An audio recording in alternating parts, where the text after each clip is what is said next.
Hi guys, I'm Marie, And I'm Maddie. and we are here recording Lost in the Woods. Welcome back for another week. We've had a weird month. It's been super crazy. We've been out hiking and backpacking. We've been super busy. I just got home from Leavenworth, did some river floating and fun stuff there. So, yeah. And we also posted our video from the enchantments on our Patreon, along with some other stuff we'll have from our most recent hike. So go and check us out on Patreon. If you haven't done so already, there's a ton of bonus episodes that you can listen to on there. We also do our, there's a couple hiking treks on there. Yep. And we go out and we pick a case that we've done. Mm-hmm. We travel to where that case took place and we hike and photograph where these people spent Video their last, log. Yeah, it's a little dark, but we can't help ourselves. Technically, it's actually dark tourism is what it's considered. Yeah. So if you want to check that out, go and see our Patreon. We have quite a few things on there, plus our Hiking with Hannah, where we take my sister, who's not a hiker, into the woods and we try not to kill her. Today, we are talking about a couple of Jane Does that were found in the Sierra Nevada forest. And full disclosure, this episode is very disturbing. On July 17 of 1984, at Squaw Creek Campground near Lake Tahoe, off a rural road in Placer County, California, a couple on their way to a relaxing day at Lake Tahoe saw what looked like a smoldering fire. Now, this is an area that does get some forest fires and things like that, so not the craziest thing to see what might be the remnants of a fire. It was coming from a campground not far from the road, and on further inspection, it was found to be the body of a young woman. Police were called, and Deputy Stephen Frick arrived on the scene pretty quickly. Now, this Jane Doe appeared to be between 14 and 17. She had blonde hair and blue eyes and weighed approximately 115 pounds. She had a yellow sweater on, and she had an antique wedding band on one of her fingers. She had duct tape covering her mouth and around her wrists, and she appeared to have a stab wound of some kind on her back. She did not match any current missing persons descriptions, and she was surrounded by what appeared to be her belongings. There was a toothbrush, clothing, jewelry, books, including 20,000 Leagues Under the Sea and a romance novel. The weirdest thing was there was also some diapers found with the body. The autopsy would determine that she had been alive when she was set on fire. No. Fuck no. Ugh. Testing showed that gasoline had been used as an accelerant, and a sketch artist is brought in to determine what the girl may have looked like. Everything is entered into the missing persons database, but nothing comes from any of it, and she is labeled a Jane Doe. So, Jane Doe number 2. On June 24th, 1985, Martins Creek Campground, so about 30 minutes from Lake Tahoe, the caretaker of the campground would find a box about 2 feet by 2 feet, and he opened the box, and inside was the decomposing body of a young woman who was naked except for a pair of underwear and white socks. She was around 20, and she was about 5'4" and was curled into the fetal position. Which she would kind of have to be to fit into this box. Yeah. This is a pretty small box. Yeah. She had brown hair and was about 120 pounds. There was also a blanket and some towels. So she had her hands and feet tied together, and she was stuffed into what turned out to be a large popcorn cup box. Yeah, you know, like the movie theaters use like the buckets of popcorn. I think it's like one of those, like a box that those would come in. Like a cardboard box? Yeah. Okay. A cause of death could not be determined as the remains were too decomposed, but they were able to get fingerprints, but they did not match anything. And she did have a chipped front tooth, and she also did not match any missing persons cases. Right. So really the only identifying thing that they have on her is this front chipped tooth because she's too decomposed to get like a good like photo of what she looks like or anything like that. But again, nothing in the missing persons database. Well, the chipped tooth could have came from her fighting. Right. Well, yeah, you never know. Police did consider that the two cases could be connected, but there were a lot of differences in them. So maybe not. Yeah. On October 14th, 1985, 4 months later, Gail Smith arrived at a rest stop in Texas and was planning on hitchhiking the 100 miles to go visit her mother. Her body would be found about 14 miles from Amarillo in a wooded area. She had been hit over the head and raped. She was tied up and her body was in the fetal position. There's a tie already. Mm-hmm. Benjamin Boyle would have been identified as the truck driver that picked her up. So her blood and her hair were found in his truck, and his fingerprints were found on the duct tape that had been used to bind Gail. That is a crucial one. That gets people. The fingerprints on the duct tape. Yeah. Because for some reason, no one ever thinks of that. I know. So police looked into the possibility that he may have been responsible for the Jane Doe that had been found in the box at Martis Creek. Right, which is the second Jane Doe that was found. Yes. When they looked at his travel logs, they discovered that he had been in the area and fibers found on the body resembled fibers from a blanket found in his house. Could be a stretch. Mm-hmm. And there were some fibers from the rope that were similar to the rope found in his truck. Okay. Right, but he was only charged for the murder of Gail. Okay. Because they had stronger evidence in that case, I'm guessing. But police still believe that he is responsible for Jane Doe number 2. Right. Which, I mean, I think because of the similarities in how they were found and things like that, I can understand why they would jump to that conclusion, but I also don't think there's any, like, concrete evidence of that. On October 20 of 1993, an episode of America's Most Wanted would air. There it is again. We're never getting rid of America's Most Wanted. It's haunting us. It's constantly going to be there. Yeah.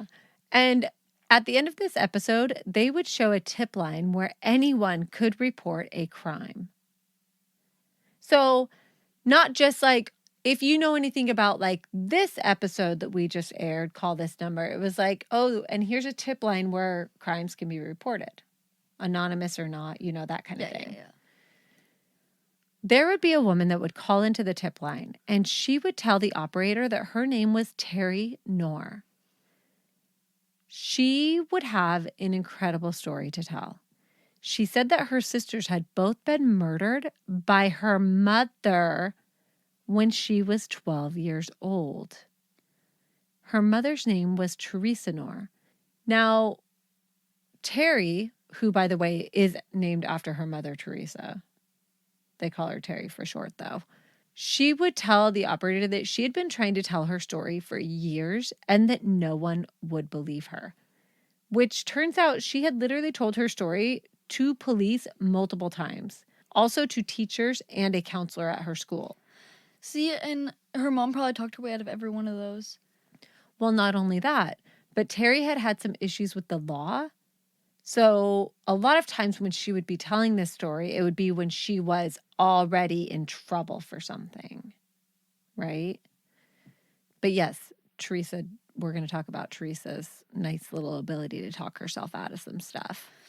So, Theresa Knorr was born Theresa Cross on March 14th, 1946. She had a very close relationship with her mother, who died of a heart attack when she was 15. Her father had Parkinson's, and it was said that he vented his frustrations on Theresa and her sister Rosemary. She dropped out of school at the age of 16. On September 29th, 1962, at 16, she would marry Clifford Sanders, and they would have a son named Howard. Theresa was described as controlling and manipulative and would accuse Clifford of cheating on her continuously. And it was reported that he abused her on more than one occasion. Which, this is kind of a trend that we start to see Theresa being very controlling, Theresa very insecure, thinking everybody's cheating on her, and also her accusing people of abuse as well. Mhm. On July 6th of 1964, Theresa was pregnant with their daughter, Sheila, when her husband said that he was going to leave her. Good. And she ends up shooting him with a .30 rifle. That was not what I expected was going to happen. The slug would lodge in his heart, killing him after passing through his wrist. First of all, implying that he had put up his hand in self-defense or to shield himself from the gun, so probably saw it coming. But yes, she would claim self-defense. She would say that he was trying to kill her and that she shot him in self-defense. Yeah, so in her, if someone's watching someone pull a gun to their head or their face, even if the person that's shooting them is in self-defense, that person's still going to put their hands up, like still going to True. defend themselves, even if she was actually doing it in self-defense. Very true. I don't think him putting his hand up is a sign to say like it wasn't self-defense, because Right. And there are very mixed opinions on this. A lot of people believe wholeheartedly that she was upset. She thought he was cheating. She went crazy and she ended up killing him, and that he was never abusive. So we don't really know. Yeah, I mean, there's no way of knowing. There's no way of knowing. Now, she would claim self-defense and plead not guilty and would be acquitted.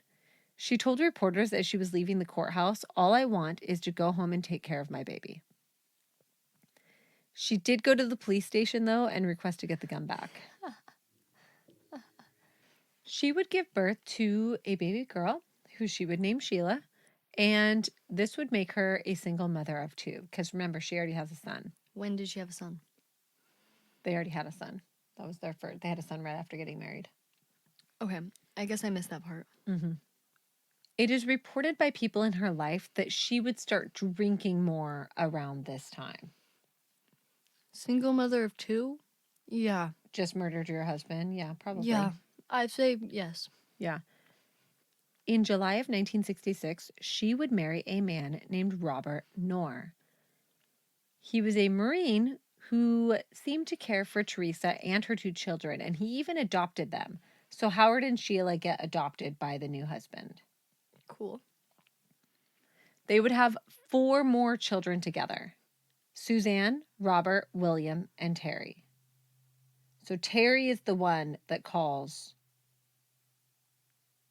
America's Most Wanted later on. The youngest. Terry's a girl. Terry's a girl, yeah. Right. And Terry is the one that she named after herself. So her full name is Theresa, but they call her Terry.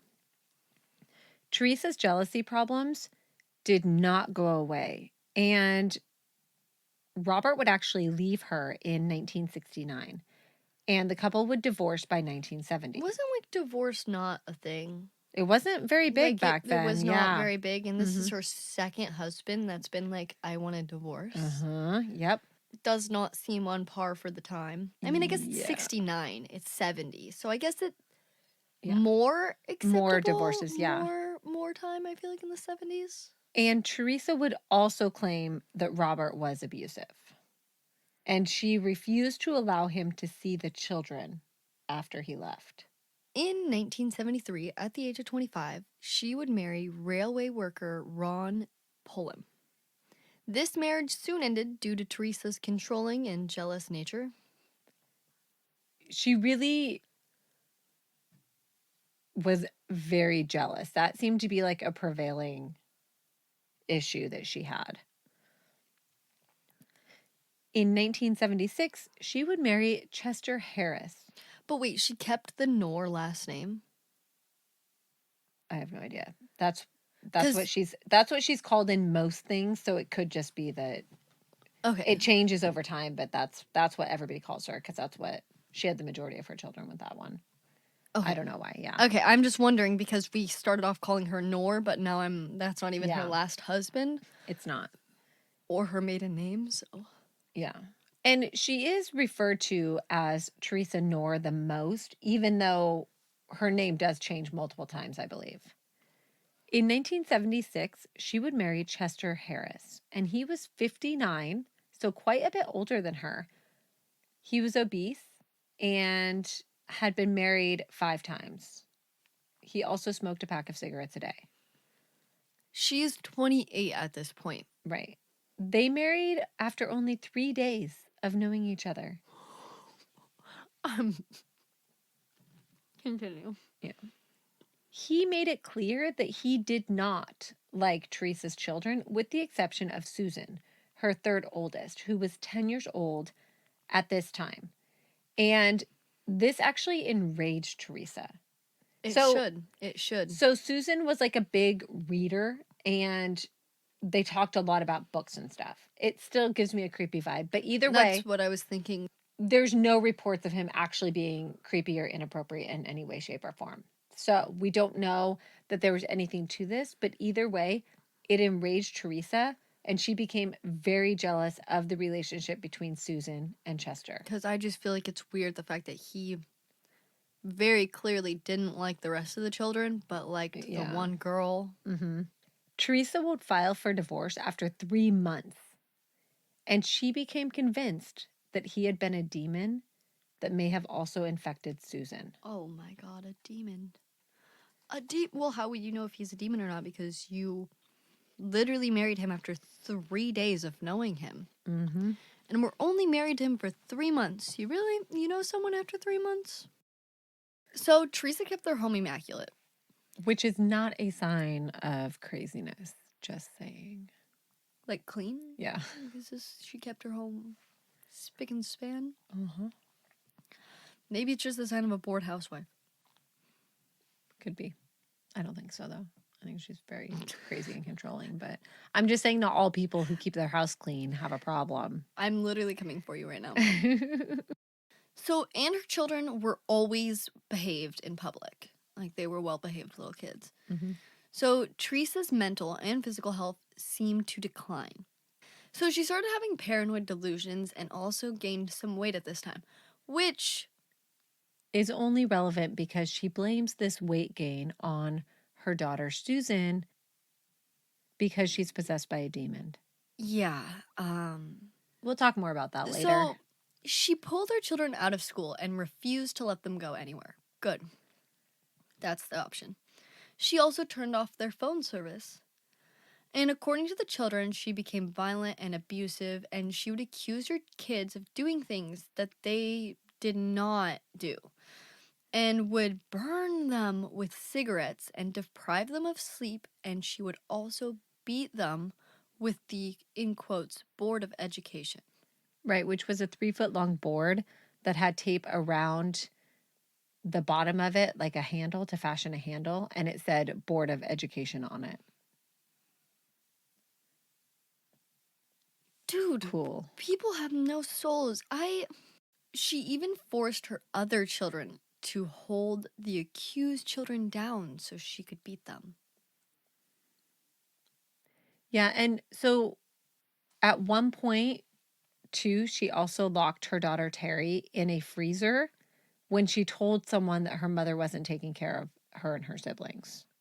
And this would become a trend with Terry from a young child into adulthood, is trying to tell people what's happening. Right. So according to William, one of the sons, in the documentary Evil Lives Here, one day she was excited to show her children how good she was at throwing knives.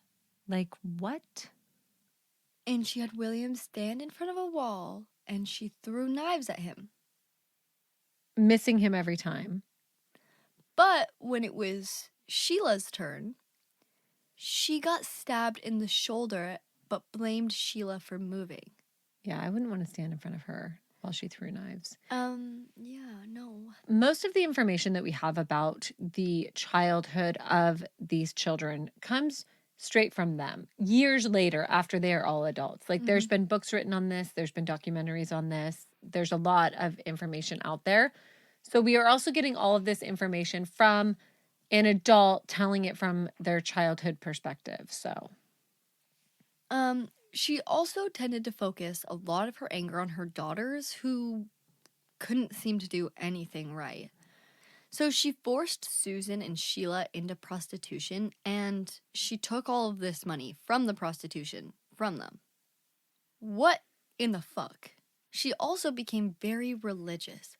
Why does that that happens with psychotic breaks all the time? I know. You have a psychotic break and you've become like crazy religious. Mm-hmm. I want to know what the correlation is. I don't really know. And she spent a lot of time reading her Bible and scriptures to her children. Yeah. Now, at one point, she accuses Susan of being a witch that cast a spell on her to make her fat. So she was basically saying that Susan cast a spell on her that was taking fat from Susan's body and putting it on her. I literally don't even know what to say about that. But she would. No, like, how delusional are you? You're very To delusional. have put some weight on and be like, oh my god, my daughter. Yeah. My daughter, she's a witch. Spell. That's You- why I gained weight. Yep. Not just like the natural progression of time or. Right. She would actually force feed her large amounts of macaroni and cheese.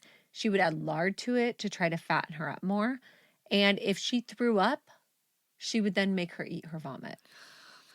My god, this what the Things fuck? are going downhill. Where is Child Protective Services? Well, they're coming. Hold on. Where are they? One day, Susan ran away and went to the police.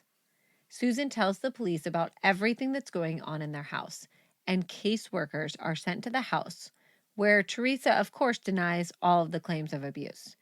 And none of the other children will speak against her because they're actually being interviewed in a room with their mother in the room. Good. Yeah, let's do that. That's a great fucking idea. Yeah, and I don't understand why this would ever be an effective way to interview children. It's not. At the end of the day, Susan would be returned to her mother, and things would really take a turn for the worse at this point. Susan is actually handcuffed under the dining room table, according to her brothers, and this goes on for years. She's also force-fed under the table. And at one point, and there are varying reports on what actually happened here, but at one point, Susan is shot in the stomach after having an argument with her mother. And one report that I read said that Theresa is the one that shot her. And another report that I read said that Theresa handed the gun to one of the younger children to hold it on Susan while she left the room to go get something. I don't really understand why that would happen. Either way, a gun is fired and Susan is shot in the stomach. Jesus. Now, Susan is not taken to the hospital, and instead she is carried into the bathtub where she is somehow nursed back to health and eventually moved back under the dining room table about a month later. And she begged her mother to let her go, and she promised that she would not tell anyone what had happened in their house, but Theresa would not let her go. Now, eventually, Susan did wear her mother down, and eventually she does agree that she would let her go on one condition. And that is that she be allowed to remove the bullet that's lodged. It's lodged in Susan's back now because it didn't go all the way through. It entered and it went up and is stuck in her back. That way, if Susan broke her promise and told anybody about what was going on, there would be no physical evidence to prove that there had been abuse. Susan agrees, and Theresa feeds her a bunch of pills and a huge amount of whiskey until Susan passes out. And she's laid on the kitchen floor, and an X-Acto knife is used for the procedure.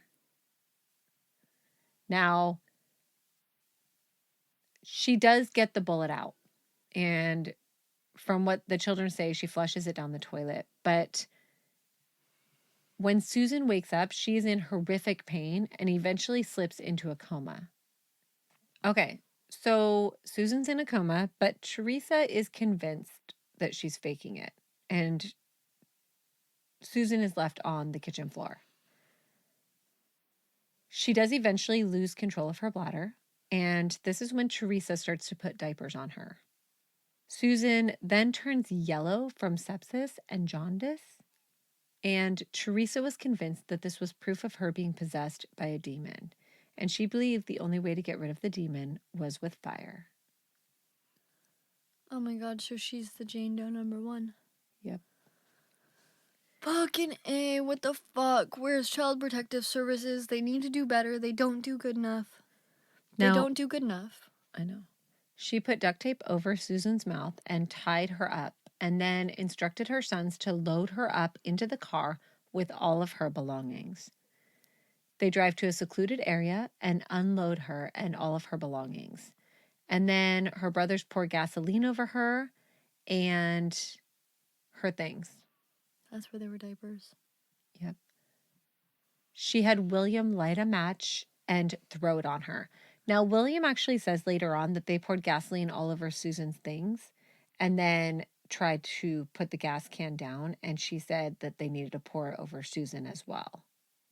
And they did. She had William light a match and throw it onto Susan, and then they drove off.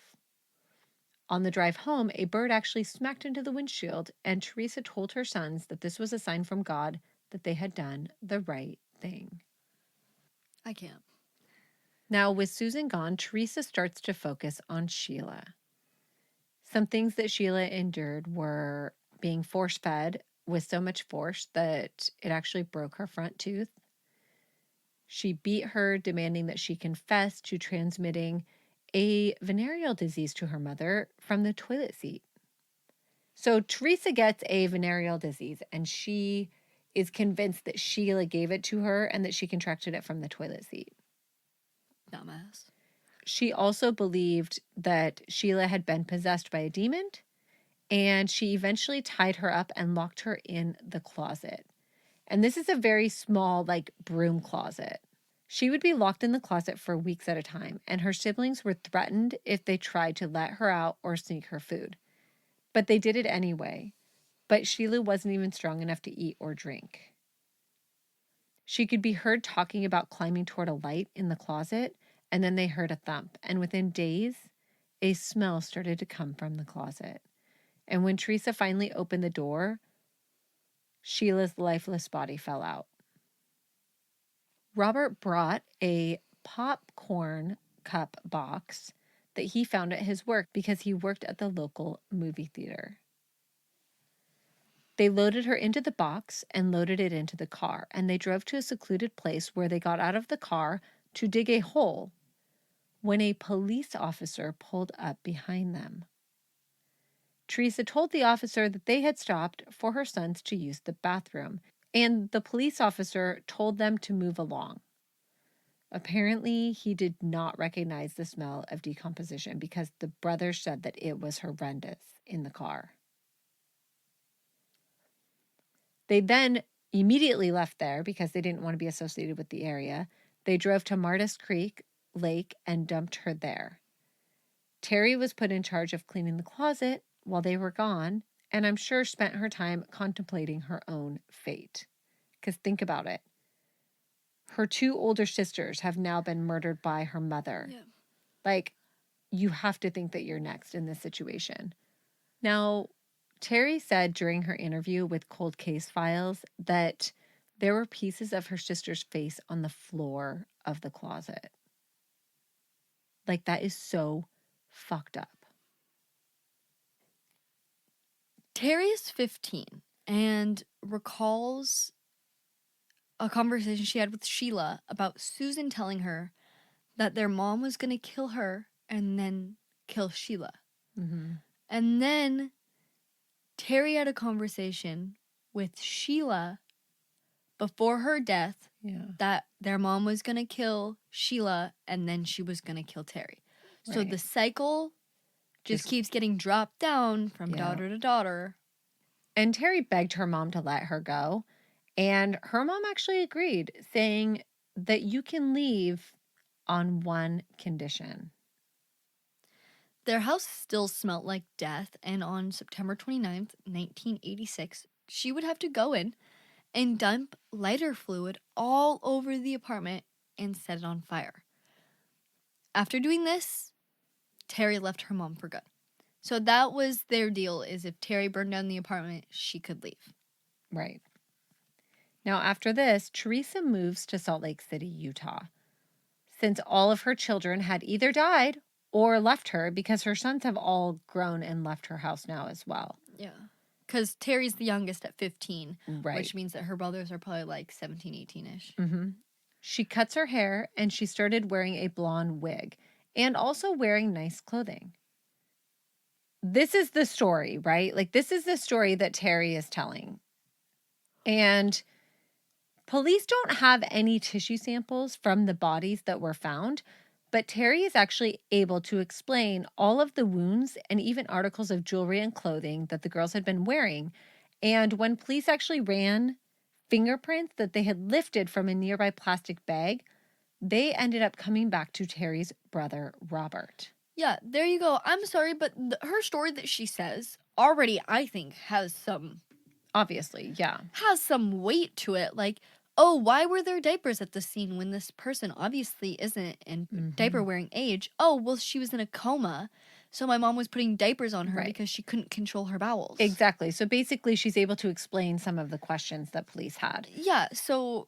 Now, they also find out that her brother William had worked at the movie theater, and she was able to explain Sheila's broken front tooth.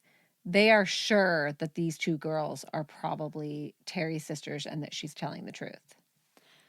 Wow. Too little, too late, guys. What a great detective you are. I know. Round of applause. I know. Doing light round of applause Good so job. that I don't fuck up the... Yeah, good job. Good job. You deserve the detective of the goddamn...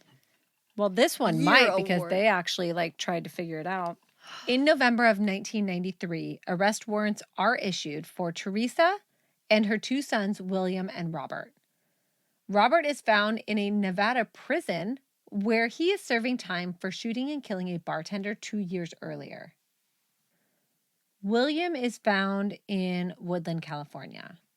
Theresa would prove to be a little more difficult to find, as she had moved to Salt Lake City and reverted to her maiden name of Cross. So she's going by Theresa Cross in Salt Lake City. And that made her hard to find. I guess. Well, I mean, there's a lot of Theresas out there. She had been working as a caretaker for an elderly woman named Alice Sullivan, who suffered from Parkinson's, which is kind of funny because that's what her dad suffered from. And she quickly became the best live-in nurse that Alice had ever had, and even bought presents for Alice's granddaughters because she said she never had any daughters of her own. Isn't that so fucked up? When police showed up, she had withdrawn $4,000 and given notice to her employer and had already packed her bags. So she was about to be in the wind. Either way, though, she plays dumb. And I have an audio clip of her interview. Are you aware that you're charged with 2 counts of murder, Theresa? No. Well, I'm now telling you. I'm apparently the first to inform you that you're charged with 2 counts of murder. What is your reaction to that? Disbelief. Do you know who you're charged with having murdered? No, I do not. I don't. You seem awfully strange to me. By the way, she has been told that. She's playing dumb. This was all part of her insanity defense. She plays dumb a lot. Annoying. Very annoying. Now, both of her sons would testify against her. Robert would receive 1 count of accessory after the fact, and William would be sentenced to probation and mandatory therapy. Theresa is charged with 2 counts of conspiracy to commit murder, 2 counts of special circumstances charges, and multiple murder and murder by torture charges. So, surprise, surprise, she pled not guilty. Yeah. But after learning that her sons would testify against her, she changed her plea to guilty in order to avoid the death penalty. Ugh, I hate that, you murdered these people and you're afraid to die. Are you fucking kidding me? They're always afraid to die. On October 17 of 1995, she was sentenced to 2 consecutive life sentences and will be eligible for parole in 2027 at the age of 81. I hope she dies before then. Me too. Robert was released in 2013. William lives a relatively normal life and has shared his story with the TV show Evil Lives Here. So there's a bunch of interviews of him on that show. Terry actually dies of heart failure in 2011 at the age of 41. But she did share her story with Cold Case Files before her death. So you can also hear parts of her story on that. According to the Los Angeles Times, Theresa's sister Rosemary Norris was also murdered in 1983. She was strangled and dumped in Placer County, and her case is unsolved, which I think is just too crazy to be unrelated to anything. I don't know. Was she jealous of her sister, I wonder? Doesn't that seem crazy? I don't know. It's suspicious. I find it a little suspicious too. But that is the story of Susan Knorr and Sheila Sanders, which is what Sheila's last name was. And their mother, Crazy Theresa Knorr. It's just crazy. I literally don't even know. Not okay. Right? So sorry about that, you guys. I find this case particularly disturbing because I do not understand how a mother could do something like this to her children. It just does not sit well with me. So Maddie and I are going to go and try to think happier thoughts right now.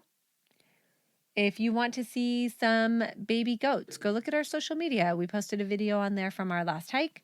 We also have a full video of our hike on our Patreon as well, which has even more baby goats in it. Maybe that will help. It might. I don't know.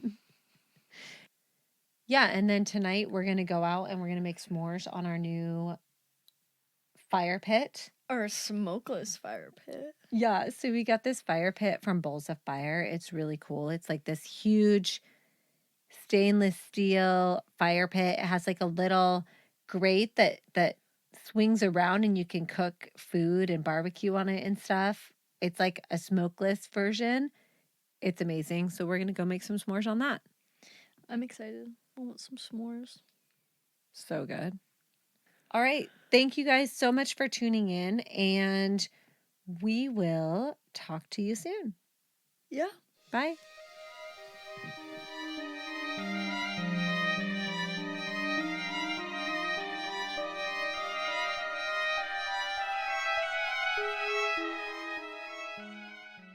We are back at it this week. I've been working. Maddie's been working, and next week she's working again, and I'm leaving for another backpacking trip. So I think all in all, my summer's probably a tiny bit more exciting than Maddie's, but not a lot. I would say a little bit more. A bit more.